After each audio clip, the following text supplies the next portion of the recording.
Liberal Currents presents Half the Answer with your hosts, Caitlin M. Green and Trent R. Nelson. Happy days are here again, and understanding a question is half an answer, and this is, of course, Half the Answer with your hosts, Trent R. Nelson and Caitlin M. Green. And you know what's going on here. I'm an editor and historian and philosopher. I do a whole bunch of stuff, but not as many things as Caitlin does. She is linguist, she's editor, she's intellectual, she is an internet commentator, she's mom. She does a lot of stuff, she's boogieing all over. And Caitlin, well, the fun just continues. We just keep on talking to, as Gossamer was once a part of, the most interesting people. That's a Bugs Bunny reference for those who like old cartoons. Caitlin, well, who have we got with us today? What are we talking about, and who do we got? Trent, I really thought that Gossamer was just some philosopher that I was too dumb to have known about. Thanks for that. That was cool for me. I'm really excited. We have brought to you Lexi Koren, a communications consultant, former Democratic campaign manager and pollster, and occasional freelance writer. So please, reach out if you need work. Lexi, I'm so excited to talk to you. I have many questions that only a communications consultant can really answer. So. I mean, we are a rare breed. There definitely are not enough consultants. That's that's the problem with the Democratic Party, actually, is that there are not enough. We're consultants. Experiencing a shortage and here. Look, look, and Caitlin, I'm really excited to be here to talk about these issues, and to say that actually, like, saying the word woman is really bigoted. Oh, yeah. And that if the Democrats want to win elections, like, we need to start using birthing. We need a law, actually. So we need to criminalize saying women. Right. Okay, cool. I'm ready. Yes, exactly. Right. No, it's actually really funny. I bring that anecdote up because, or lead with that little joke, right? Because I have a little anecdote from the the before times, the leading up to the election, right? And the before times. The before times, right? I don't know if you all are members of the Facebook group Pantsuit Nation, right? I would have to check. I haven't been on Facebook in a while. I know, right? I feel like I'm peak millennial because I still use Facebook, right? And so this was still going from the Pantsuit Nation famously formed during the 2016 Hillary Clinton campaign, and this is still going, right? And so sure. I'm not posting it, but I'm following it, right? It just so shows you up say. on my feed. Yeah, it's well, and so there was this there's this woman that posts in Pantsuit Nation. You remember the whole thing about Kamala. You remember those ads, like, your husband doesn't know you vote for, right? Yes. That whole thing. And there's this woman that posts in a similar vein, like, you can write messages in the women's bathroom about, like, your husband doesn't know you vote for, and we can debate, did that, is that useful, what have you.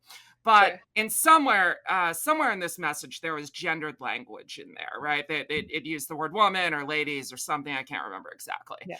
And some other cis woman replies, well, you need to remember that, not everybody using the women's bathroom is a woman. Some may be non-binary or gender fluid or what have you.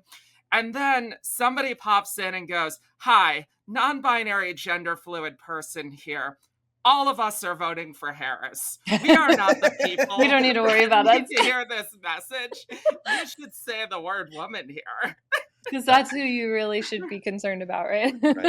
Right. And I'm like, and so we're already in the bag. Like, don't even worry. Yeah, right. And so I say that to illustrate the fact that, yes, as we are having these discussions about trans issues and how they affect the Democratic Party, having actual trans people, like, tell you about actually, like, how this how this all relates and how your messaging should be appealing to a broad swath of voters is actually very useful.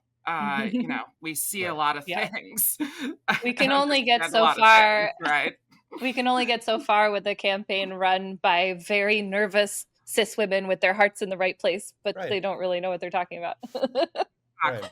Exactly. But this is a problem Okay. with the Democratic Party historically, is that like the people that they're allegedly trying to help are always like the last to be at the table to discuss those things. And we need to have all of our different coalition members actively participating in the coalition. And if we don't have that, then it's really all just performative, and Right. that's not going to win anything, I don't think. I think that's totally right. Yeah. No, go ahead. Right. Yeah. The more perspectives that are available, especially for something like a political campaign strategy, like it's sort of like marketing. Like you're not going to speak to your target people unless you have a good idea about how to do so, right? Okay, so I have many questions. Let's get started with the screed, shall we? So, in the wake of Trump's 2024 presidential victory, so not the before times, the after times, Democrats and the pundits who try to strategize on their behalf launched themselves into a flurry of self criticism. Or on the pundit side, it was more like other Democrat criticism. Like, you guys didn't do my thing enough. So they needed to know why the Democrats lost. We all want to know that. For the moderate wing of those groups, the obvious conclusion was that we have allowed the Democrats to get too woke. I didn't like having to hear Warner say the word woke. It didn't feel good in my ears, but he did it, and now we're moving on. So, for example, appearing on Pod Save America, Bill Maher got into this whole argument about healthcare for trans youths under 18s, right? And Bill Maher got exasperated by host John Lovett's refusal to let him avoid committing to whether or not he thought the government should be allowed to ban healthcare for trans kids, right? He kept trying to pin him down. John Lovett was like, do you think there should be a ban? Like, should they make it illegal to give this care to kids? And he wouldn't say yes or no. So feeling a little cornered, he chose instead to change the subject suddenly to that California law that forbids school boards from coercing their staff into disclosing a child's gender or sexual identity to their family. And Maher just exploded. He just goes, you want to lose every election? Just keep coming down on the side of parents coming in second in a who gets to decide what goes on with my kid contest. So he's kind of threatening the Democrats, right, with an electoral loss if they don't back off of trans youth healthcare. So what Bill Maher was doing here, in my opinion, was appealing to what Albert Hirschman would call the perversity thesis, which is a reactionary tactic used to oppose a progressive policy by stalling debate and changing the subject to a hypothetical backfire effect that will definitely happen if you keep pushing for this policy.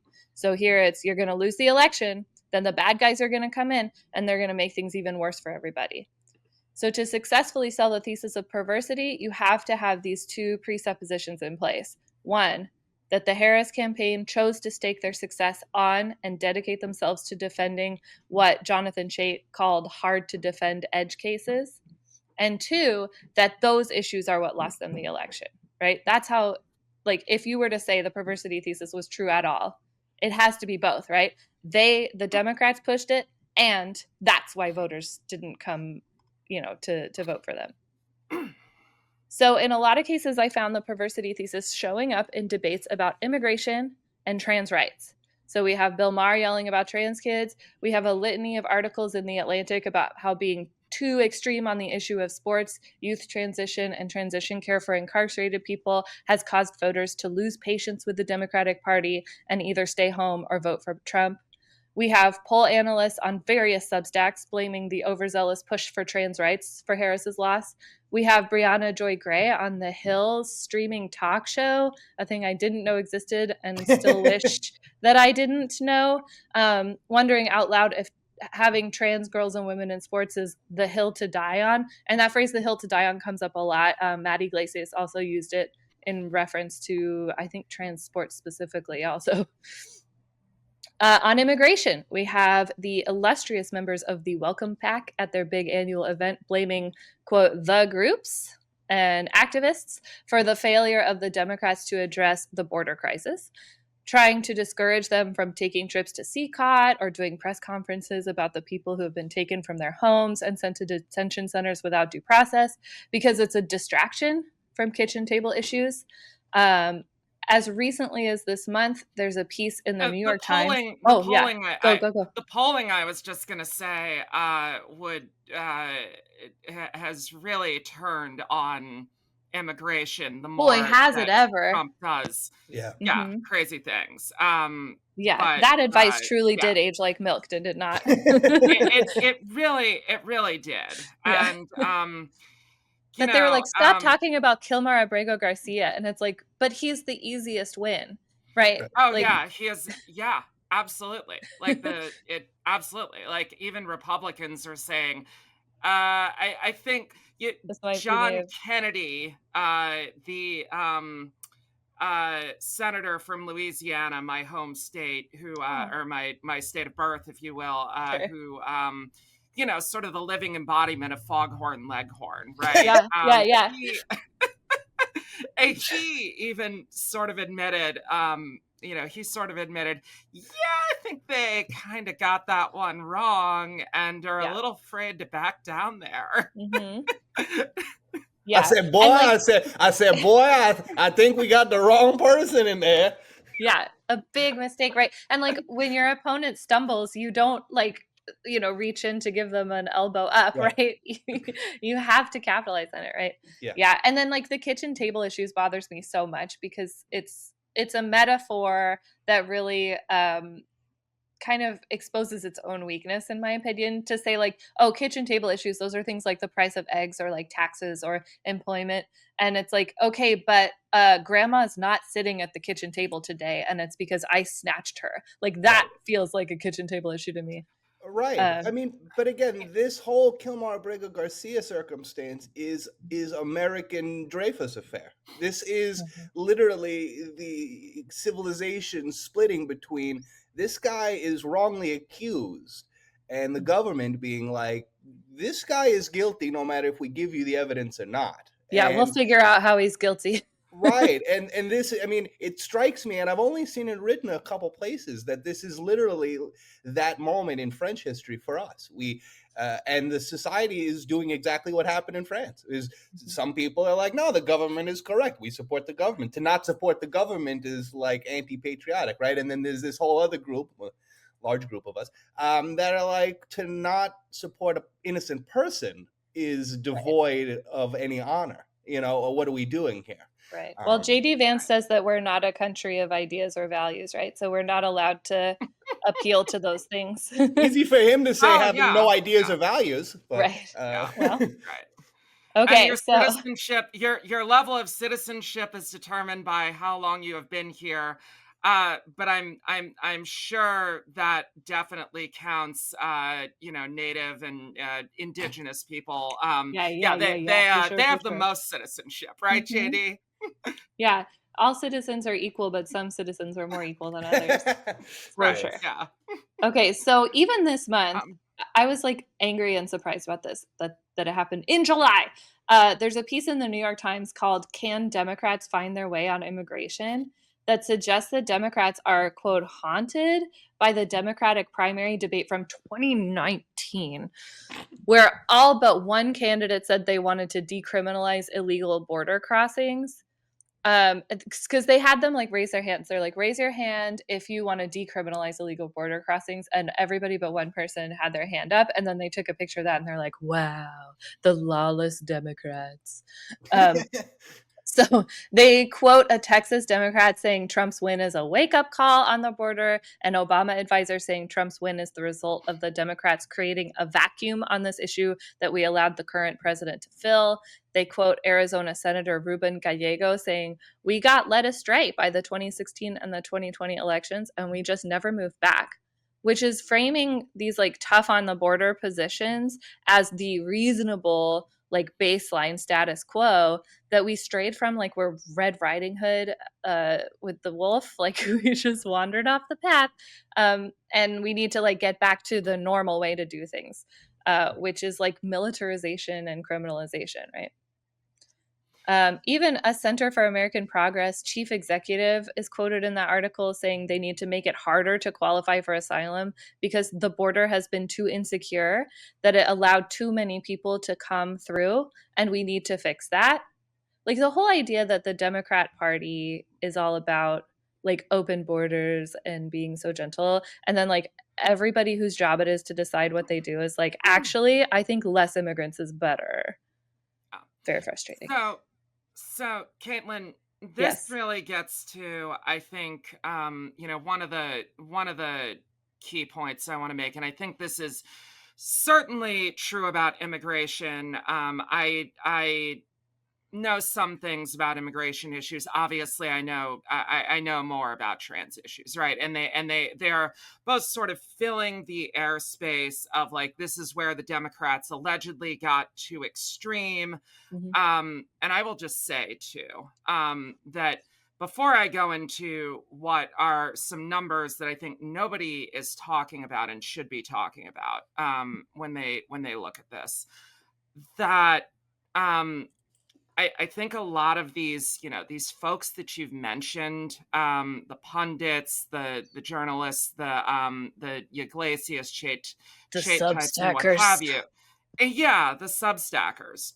There have been for a really long time, just people who ultimately do not like Democratic primary voters. Yeah. They don't like Republican primary voters either. But they spend all of their fire on Democratic primary voters, right?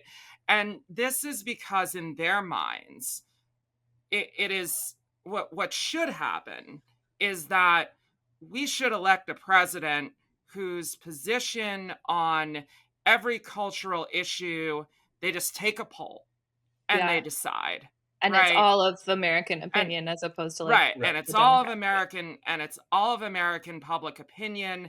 And that's like how cultural issues should be decided. And then Right. everybody would be happy. And then we can focus on the real issues. And I'm going I to be love honest, that. I don't know what the hell these people think the real issues are, but that's Yeah. another story. Right. And you see that you have seen iterations of this for a really long time with things like the no labels, Yeah, yeah. movement. We're Not just left, going to not run right, but somebody. forward. Yeah. Right. Like we're gonna pick somebody outside of the parties that doesn't have to answer to these extreme primary voters. And it's like, look, this is not how representative democracy works. Representative democracy works where you have people that believe in an idea and they form or a set of ideas and shared values, and they form a political party and they try and bring people into that, Yeah. into that fold Right. to vote for their set of ideas. And in a lot of cases, it's like decisions are made by those who show up to this. And so yes, on some things Democratic primary voters are to the left of the general electorate, and then on the right, it's the same thing, right? It's like, why are Republicans so extreme on abortion? I mean, it's Yeah. because evangelical Christians, I mean, for better or worse, and yes, worse, Yeah. but they do show up. They Right. do. I mean, they do organize, and So they they do are dominate on, uh, the votes in the primaries, right? right, Right. exactly, right. So, but getting back to this idea of being too extreme, there's some data from the exit polls that I think nobody looks at, and I I'm so really want to excited. put these numbers out there. So they asked in the exit polls, are Donald Trump's views too extreme, Right. and are Kamala Harris's views too extreme? Yeah. And by a margin of 9 points, 53% of the electorate said that Donald Trump's views are too extreme versus 44% that said they're not. Mm-hmm. For Harris, 49, it was like a tie. It was like 49% of the electorate said her views were not too extreme, Mhm. whereas 48% of the electorate said that they Said that it were. was.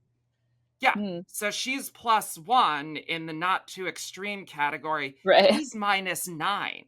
Right. Yeah. And That does feel this, like a real ding on the perversity thesis scoreboard that we have, going, Right. where it's like, it really is. And I think so this gets into a couple things. First of all, the Liz Cheney strategy. okay, Y'all sure. remember the Liz Cheney strategy. I am actually a little bit less of a critic of the Liz Cheney strategy, the Dick Cheney strategy, although, like, I think Dick Cheney should be in prison for war crimes. No question, Obviously. that is what I believe in my heart of hearts, right? Right. But I think that the Harris campaign, to their credit, they understood that, they understood, especially being the first Black woman nominee, that you have that it is easier to paint you as extreme.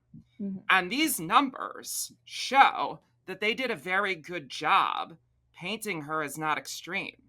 Yeah. Problem is, when this election is about the economy, and this election was, I think, really about the economy. I mean, it was like, I think the numbers were like 53% trust Trump over 46% for Harris. And she didn't have, yeah, right. And it's like we wanted it to be about democracy and about abortion and the things that she was better on. But Yeah. It just wasn't. it wasn't. And I mean, so, yeah.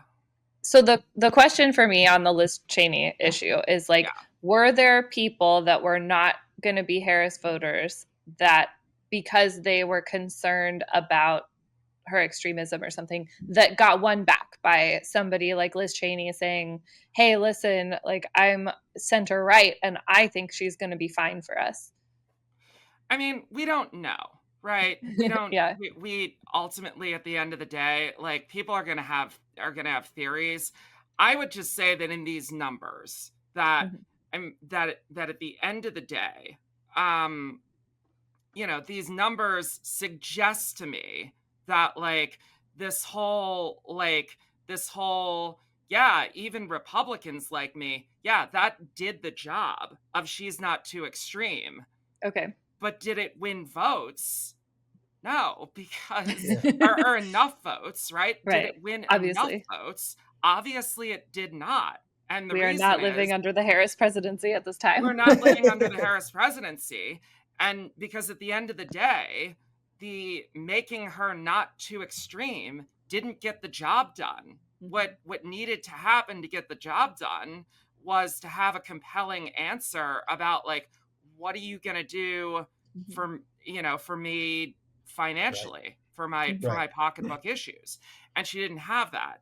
Yeah. And this gets a little bit to the what I think is really interesting. I think this gets to the Kamala for they them ad, because, so first of all, there's this misconception that this ad was primarily about trans women and girls playing sports. Right. First iteration of it, actually, it wasn't at all. There was Yeah. no mention of sports whatsoever. Now, the Trump campaign was smart, and they played it during football. They played it during Right. sports games. And that naturally got the media to add in their stories. Oh, by the way, he's also making an issue out of the sports thing. Right. But this sports issue, which, by the way, again, top issue for like 1% of the people. Yeah. Right?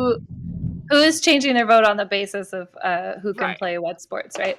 Exactly. And they're not, per se. But here's the thing about the economy. Objectively, Democrats are better on the economy for anybody who is not insanely rich for the Yeah. most part. You could make, I think, some good faith arguments that in areas that are heavily dependent on fossil fuel extraction, that Republicans might be Right. better for middle class people in the short run at the Yeah. expense of a whole lot of long-term damage, right? But for the Yeah. vast majority of people, Democrats are better. The problem is they're not better enough because for people to readily identify this, right? And some of this is just kind of how our system of government works. And I think some of it is Democrats need to be bolder. But, Yeah. you think about this, right? And it's like, okay, well, I got a $1,400 check from the American Rescue Plan and, maybe a child care subsidy that, by the way, went away after, Joe Manchin tanked it. Yeah. But also, like, the price of groceries has gone up, this much, and housing this much.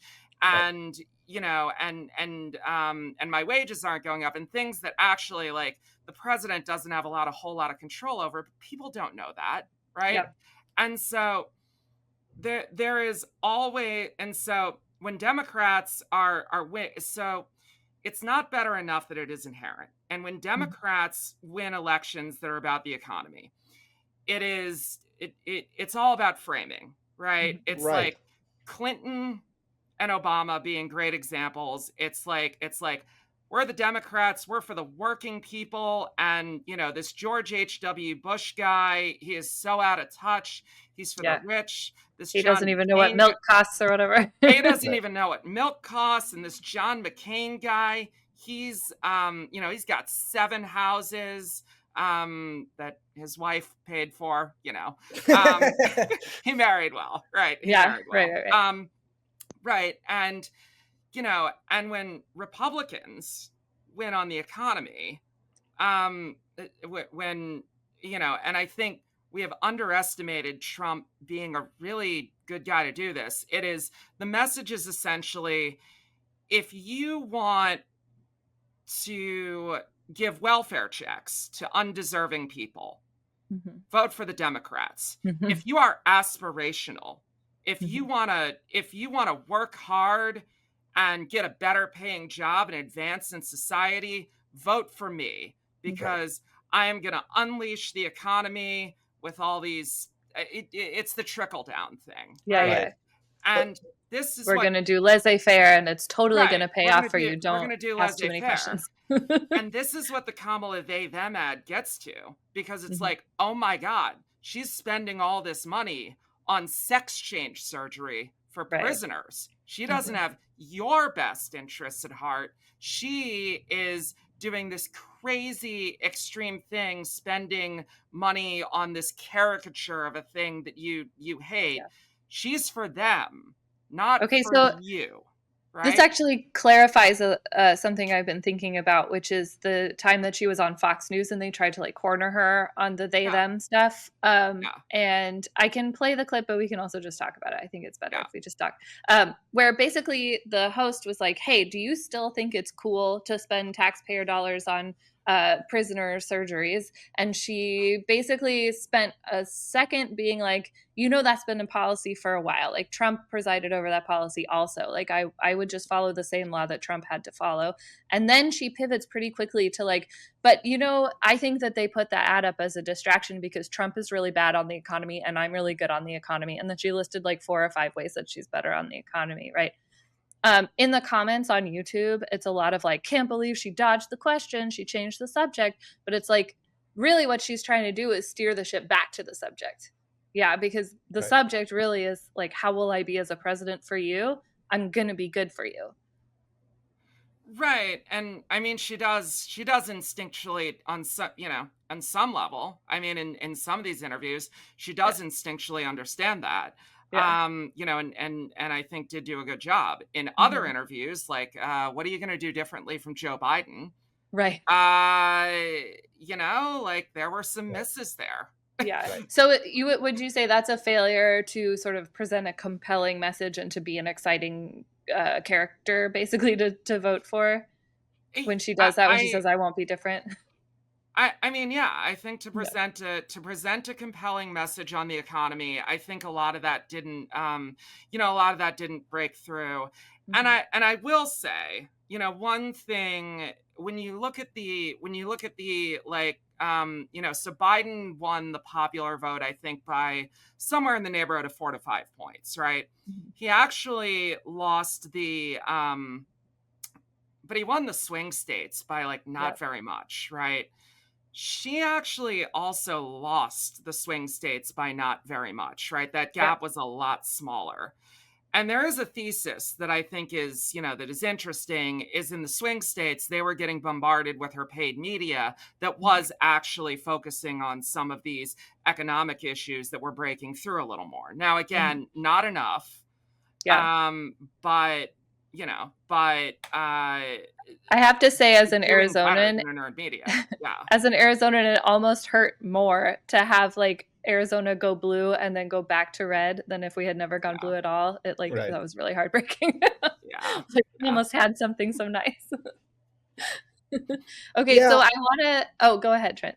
No, I was just gonna say. I mean, it seems as though this whole discussion, if we were to step back for a second, it seems as though that the Republicans, the conservatives, they are on the attack as it concerns narrative. We are the Democrats, the liberals in the country are not on the attack. We're constantly sort of trying to pivot, as Caitlin said. We're trying to be like, yeah, well, like this is a topic, but also like, what about this? Like, this is the Yeah. main thing we should be focusing on. And I think that if you look at how the Republicans function, they don't wait around to be told that something is a hot button topic. They just like make it a hot button topic.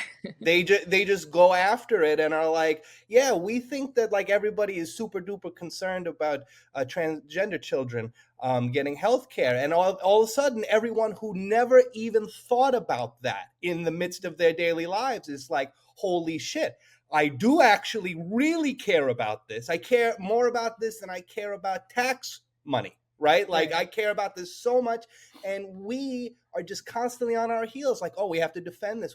Why aren't we coming out and being like, look at this problem that you didn't think existed? So that everyone can be like, oh wow, this problem that I didn't even think about that Only the Democrats exists. can fix it. Right? We just don't Um, do that. I mean, I think part of it is structural. I think they have a media ecosystem that helps them create these problems. There's no Yeah. question about that, right? And this is, this is how they create the permanent culture war, right? And my favorite example of this, that there is always going to be a culture war issue, Mhm. no matter what. So today Yeah. it's trans kids in sports. Um, my favorite example of this, my first campaign, it was in 2010, right? Do either of you remember the Ground Zero Mosque? Yep. Yes. The Kaaba. Oh my God, right? Okay. I So was like, this I was, won't remember this. I was 21. I was perpetually drunk, but I do remember this. Do not tell the conservatives what Kaaba means. All right, they'll freak right, out. They don't understand geometry, I guess. I don't know. right. So for those who are younger or who were not incessantly paying attention to politics, in 2010, Fox News or whoever reported on the fact that there was a proposal in New York City to build an Islamic cultural center slash mosque, excuse me, a few blocks from from Ground Zero, the site of the World Trade Center, right? And they start Fox News, like the right wing media ecosystem, starts making this a big story. Mhm. And then people start asking, like, Democrats running for Congress, like, Yeah. well, where do you stand on the Ground Zero Mosque? And I mean, having sort of been a little bit in those corners, people were like, what the hell? Like, I'm running for Yeah. Congress, not the New York City Planning Board, right? I don't know, right? That's like the natural sort of Yeah, like reaction this has that, truly, literally nothing to do with me. But it's right? really This a has it's a truly, stand-in why is question it? for like, do you love America or not? Like, Right. Right, exactly. It's like, well, what does this have to do with me? But yes, it sort of became a like stand-in question for like, do you believe in American values? This thing that, yes, has literally nothing to do with yeah. Congress. And by Um, American values, we of course right. do not mean like pluralism or democracy Right. or anything or religious freedom. No, no, no. We mean like Muslims bad. Do you believe Yeah. in that? Exactly. Yeah. Exactly. Right. And so that's the thing. And again, with this, with this with transports, I mean, it really it really sort of has become, that this a little bit of this avatar, right? Mhm. Because again, this is not the top issue for Yeah. anybody. Like, I mean, it obviously is for for Riley Gaines, who's making God knows how much money off of it. But Yeah, but Right. if she ever truly gets her way, then she's out of a job, right? So I know, right? I mean, that's the I I'm it'll be real.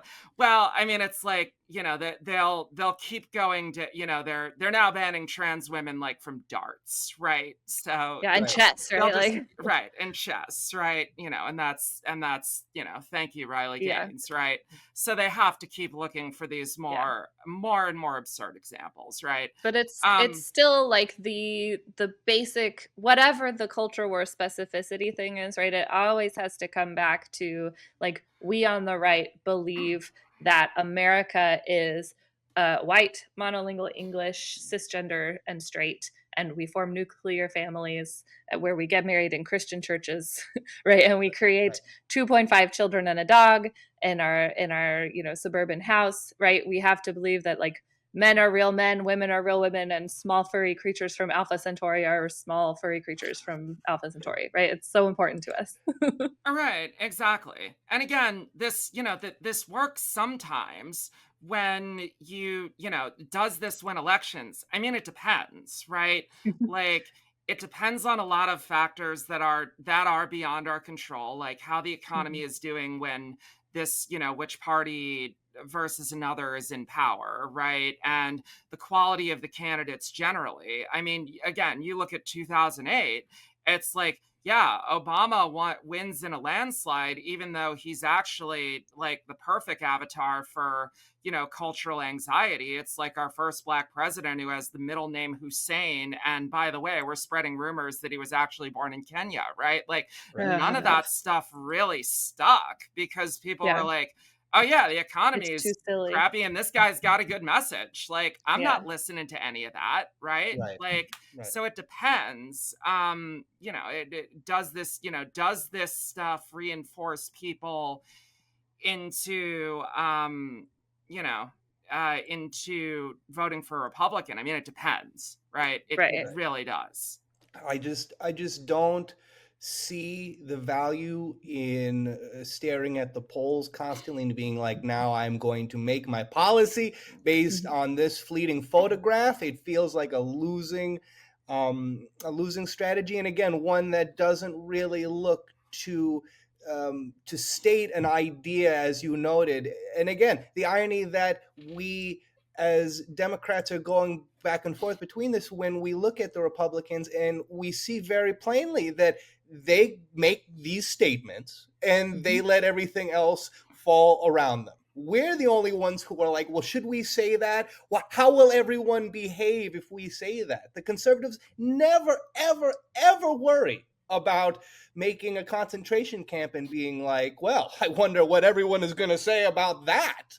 And that's a real problem. And again, as Caitlin and I have talked about, a lot of the problems that the Democrats seem to have, they seem to be ones that they sort of like validate themselves for the external Right. audience. Like that they won't fight, which is what Republicans Yeah. constantly saying about them. They won't stand up and Mhm. fight, and they'll disregard what you have to think. Right? Everyone is bugged out about the Epstein files. Of course, I think it's a little bit stupid as well, but like, it's not stupid enough that if I were a politician, I would be like, don't Shut talk up about about that. this. Right? Like, that's crazy. Yeah. I think that Yeah. Yeah. this is most extremely evident in the opening event from Welcome Fest, where the Progressive Policy Institute guy, Andy Rotherham, was like, it was a mistake to die on the hill of opposing the Don't Say Gay bill because it was popular, right? Where he's like, the American people are pointing the way, the activists are like messing us up. And it's like, buddy, if you can't get on board with that, I don't know why you're a Democrat. It's really hard, really hard to sympathize with that point of view. Yeah, and again, these are the people who hate Democratic primary voters. So Yeah. that's Mhm. let's remember that. And I think too, look, I think there's a bit of a when you look at this trans sports issue, right? I think there's a couple of things we need to remember.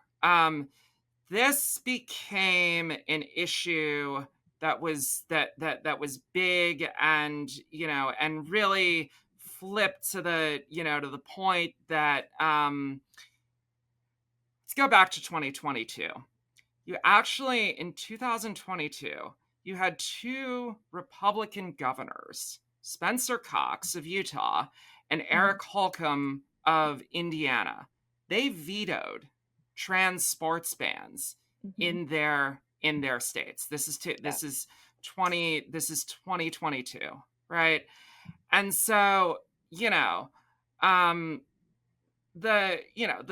polling showed that yes, people are generally uncomfortable with the idea of trans women and girls playing sports along cis women and girls. But this question of like, okay, but does that mean we need a state or federal law to be banning this, right? That politicians need to come in from up high and dictate this everywhere. That was a lot more mixed, right? That was a much more mixed question. Right. And Because there's so, like a small government argument there to be like, hey, we yes, don't need you meddling with what our yes. schools are up to and what, Yeah, exactly. And you saw, that's really where the Democrats, were on this in a lot of cases, in that, in 2022, is that they're have a position that's right about where the kind of the moderate Republicans do.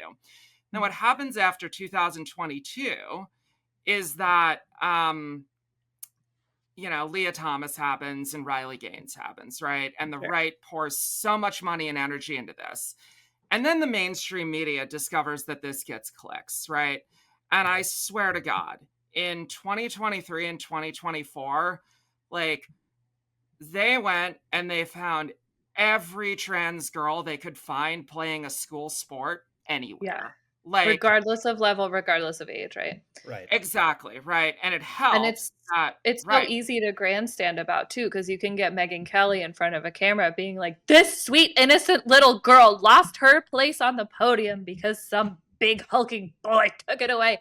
Let's all spend 4 minutes hating that person. And like it works for TV, but boy, that really is evil. that poor teenage girl is getting bullied by an entire country for wanting to run track with her friends. For playing sports. It's horrible. It's horrible. Yeah.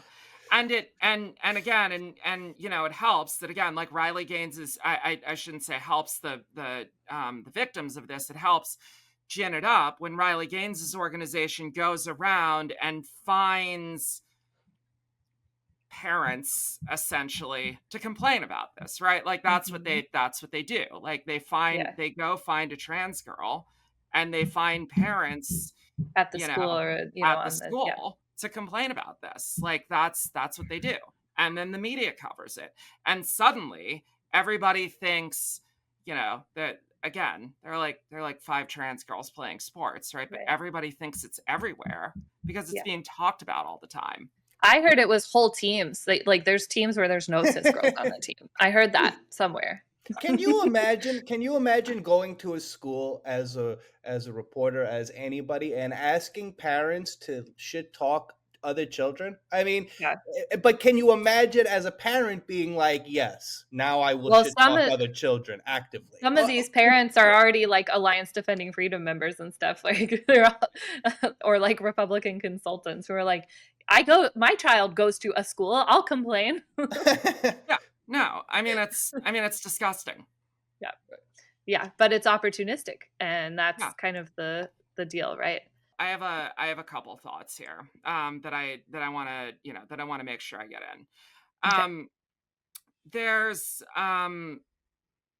there's a lot of what I see going on with the New York Times right now, in Mhm. particular, writing hit piece after hit piece after hit piece Mhm. about you know, about the trans rights movement, right? And Yeah. attacking trans activists is the reason Democrats are losing, right? Mhm. I think there's a couple contextual things that we need to remember. Mhm. Um, so, 1967, Loving versus Virginia, um, Mhm. famous Supreme Court case that legalized interracial marriage, right? Do either of you two want to take a guess Oh, about no. how interracial marriage polled in 1967? Oh, okay, Horrendous. I know it Hor- was bad, yeah. Horrendous. It polled badly in 1994, so I know that it had to poll In the badly in 60s. in the 60s. So I think the closest data point we have is actually 2 years after Loving, 1969, and it's like 20%. It's like lower than trans girls playing sports. Um From in today, right? yeah, from today, Yeah. right? And I say that to say that political media does a lot of like, if you're winning, you look smart, and if you're losing, you look dumb, right? Yeah. And what's going on,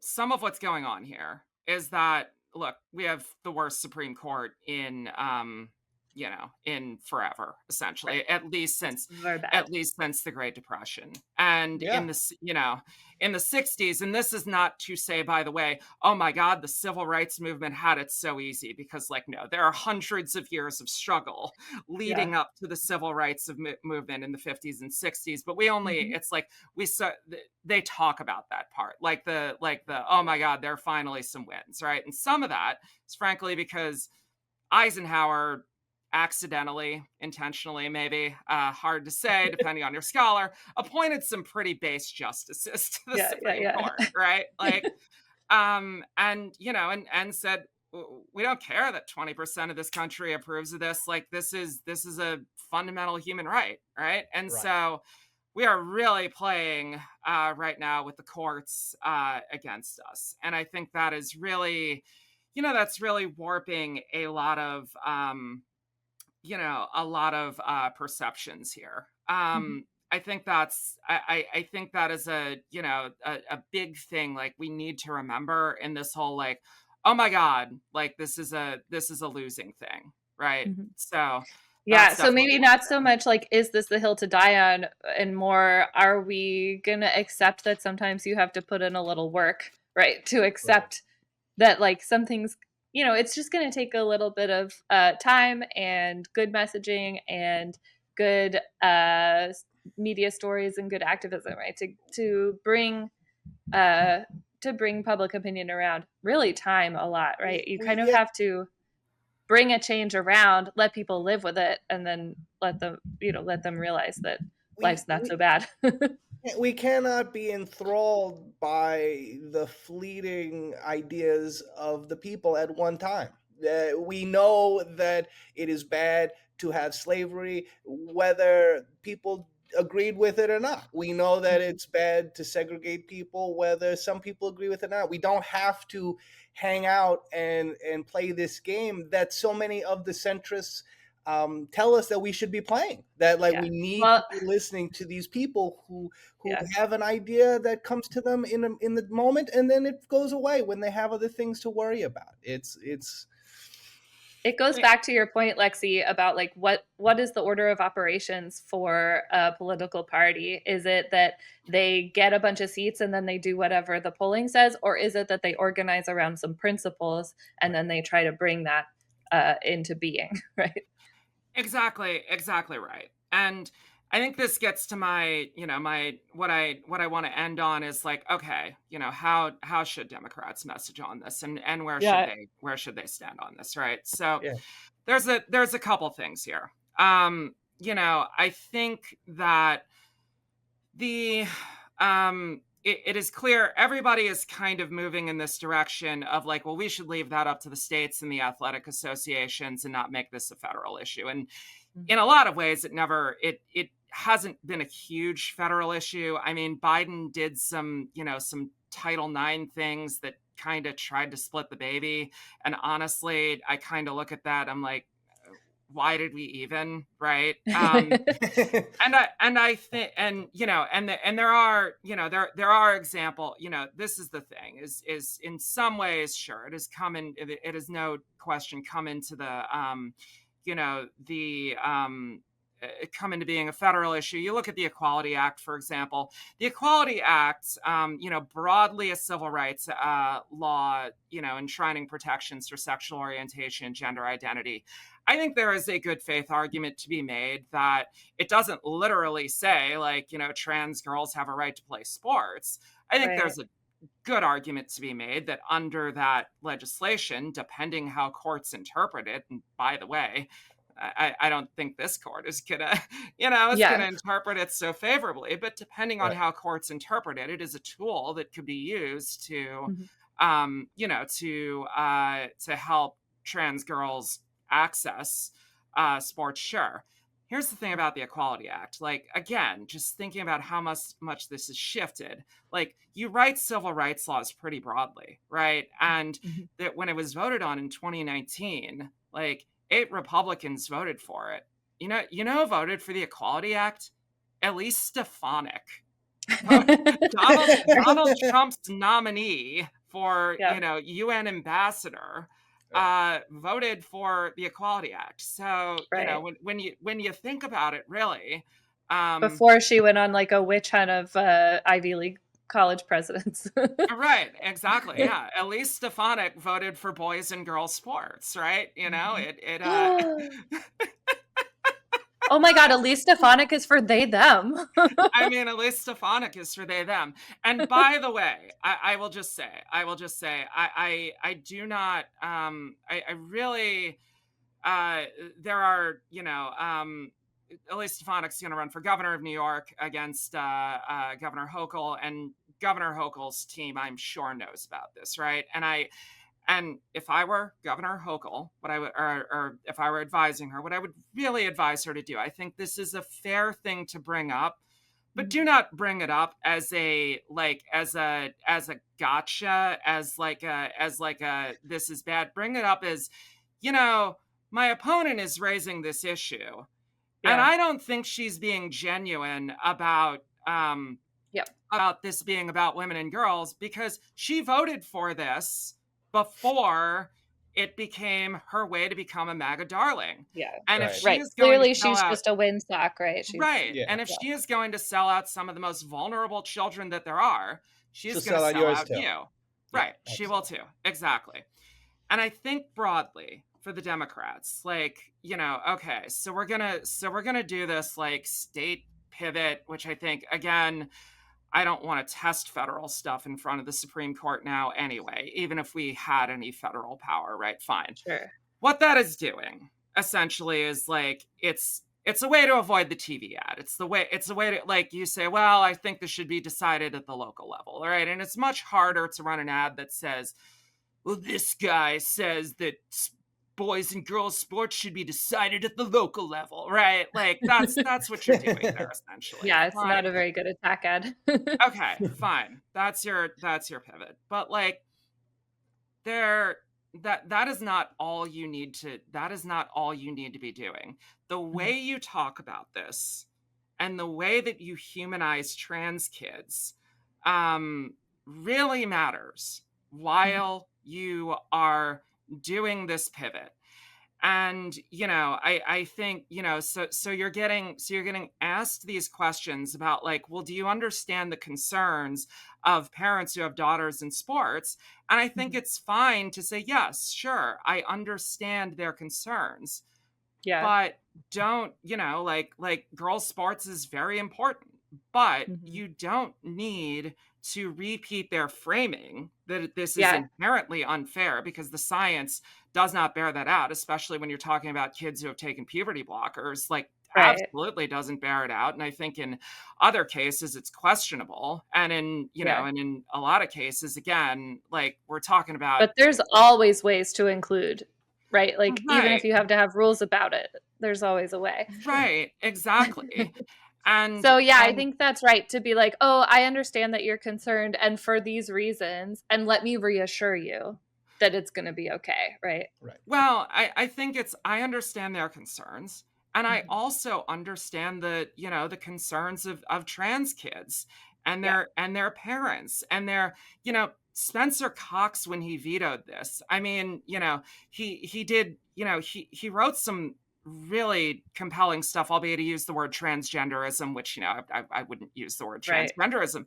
But Problem. dude, actually, like his like mindset about this, he was like, there are 4 kids Yeah, playing I remember. sports, Yeah. and like I don't know exactly what they're going through, but I know that's freaking hard.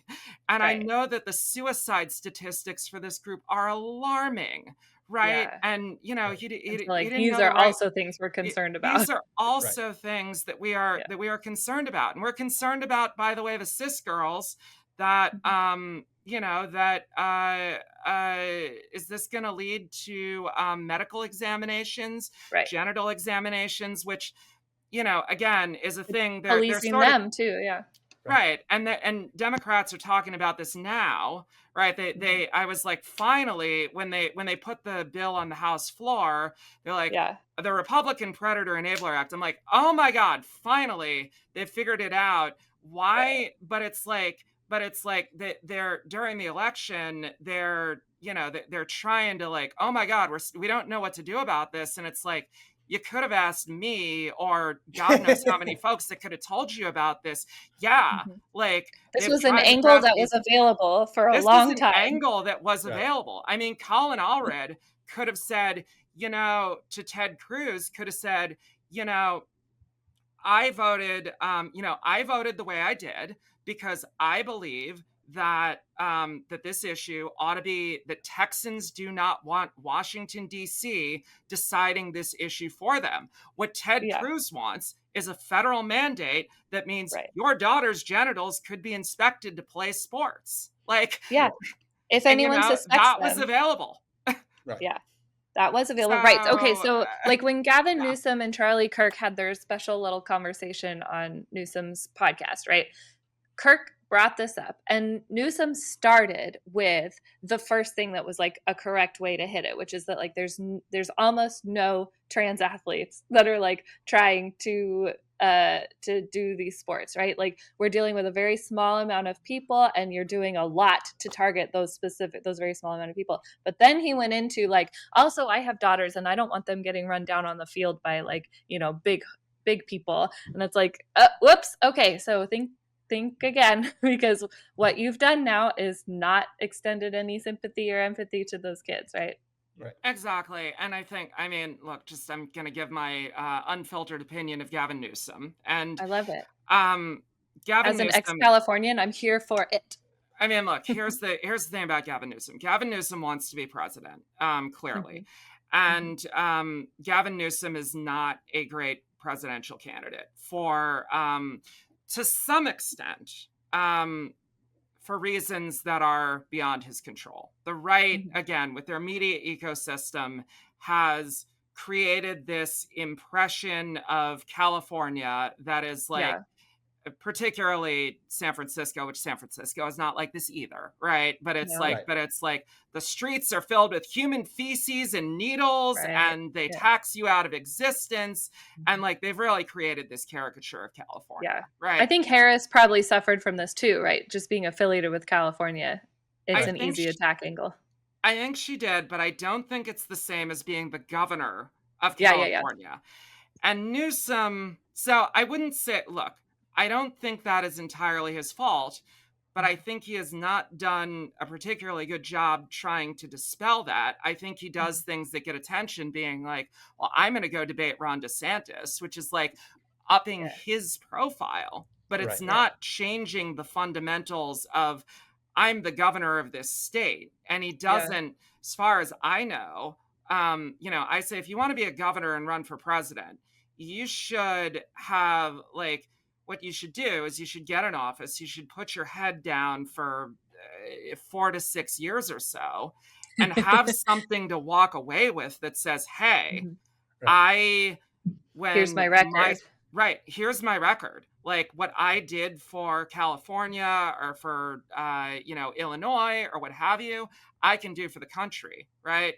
And when your record is as a governor in particular is the way it is, I mean, it's there's so many angles to hit him on. I mean, we haven't even talked about the COVID lockdowns, right? Like Newsom is really tarred with even though I was living in California during that time, and I was quite happy with the COVID response, even could have gone a little further, but I felt like, he does, people will always hit at him with that. Like, you did the lockdowns, Yeah, you did the lockdowns. And by the way, you cheated and went to French Laundry, right? So, I remember. And so I think for Gavin Newsom, and I think it's true for a lot of these people, right? Rahm Emanuel and such, they know that if you talk about this issue, like you're gonna get headlines, right?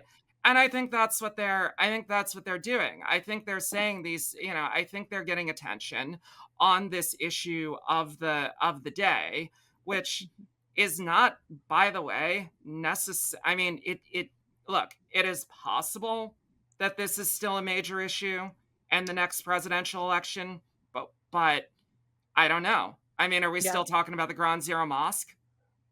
Right. Yeah. Right. You need a better strategy than just like reacting to the flavor of the day. Right. Right. Exactly. Yeah. And I think primary voters do remember that, for Democratic primary voters, trans kids being allowed to play sports is not the top issue either. It's not my top issue, right? Yeah. But at the end of the day, it does. It's a signal, something. Right, of like a larger attitude that we like, but it's not gonna. Who are you gonna stand for? Exactly. Yeah. And I think Gavin Newsom just like doing a podcast, being like, I'm going to talk to all these people. It's like, wait, why are you doing a podcast instead of like running your state? Buddy? And like, I'm going to accept campaign advice from Turning Point USA's like head. Charlie, I'm going to do that. I'm going to listen to Michael Savage about immigration. I don't think so. That is not selling you. No. So, okay. That's very good. Yep. We have to say goodbye, unfortunately, but I really want to thank you, Lexi, for sitting down with us and explaining the consultant's view and validating a lot of my prior beliefs. That's very helpful of you. Thank you very much. And giving us some information that we needed and didn't necessarily have. Yeah. Thank you, Lexi. Really we hope you can come back and hang out with us more and we can keep on boogieing. Yeah. I mean, I'd love to. Thank you all. Thank you all so much for having me on. This has been a really fun time, and we will see you again soon, I think. I don't again, this stuff may go away. I hope it goes away at some point, but over the next few months at least. But as the situation changes, we need your insight on how the campaigns are going, right? Yes. Yeah, for sure. So this has been Half the Answer, where understanding a question is half the answer. We will see you again soon. Bye. Thanks for listening to Half the Answer, presented by Liberal Currents. You can find Half the Answer anywhere you get your podcasts. Liberal Currents is an entirely listener and subscriber-funded publication, which includes programs like Half the Answer and Neon Liberalism. So, if you like what you've heard and wish to contribute, you may do so at liberalcurrents.com and through Patreon. And remember, understanding a question is half the answer.